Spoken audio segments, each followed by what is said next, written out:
முதல் வாசகம். தூய ஆவியின் தூண்டுதலால் அவர்கள் ஒவ்வொருவரும் பேசத் தொடங்கினார்கள். திருத்தூதர் பணிகள் நூலிலிருந்து வாசகம். அதிகாரம் 2, இறை வசனங்கள் 1 முதல் 11. பெந்தைகோஸ்து எனும் நாள் வந்தபோது சீடர்கள் எல்லாரும் ஒரே இடத்தில் கூடியிருந்தார்கள். திடீரென்று கொடுங்காற்று வீசுவது போன்று ஓர் இரைச்சல் வானத்திலிருந்து உண்டாகி அவர்கள் அமர்ந்திருந்த வீடு முழுவதும் ஒலித்தது.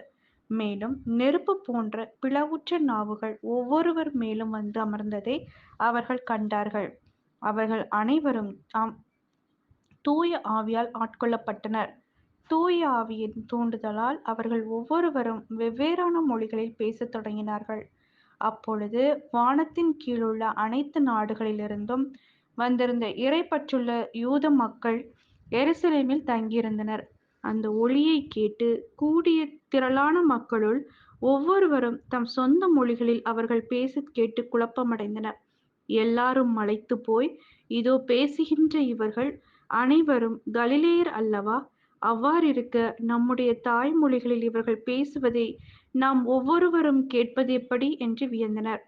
பார்த்தரும் மேதியரும் எலாமியரும் மெசபத்தோமியா, யூதேயா, கப்பதோக்கியா, போந்து ஆகிய நாடுகளில் வாழ்கின்ற பிரிகியா, பம்பிலியா, எகிப்து, சிரேன் நகரையடுத்த லிபியாவின் பகுதிகளில் வாழும் மக்களும், ரோமையிலிருந்து வந்து தங்கியிருந்தவர்களும், யூதரும் யூதம் தழுவியோரும், கிரேக்கரும் அரேபியரும் ஆகிய நாம் நம் மொழிகளிலே கடவுளின் மாபெரும் செயல்களை இவர்கள் பேசக் கேட்கிறோமே என்றனர்.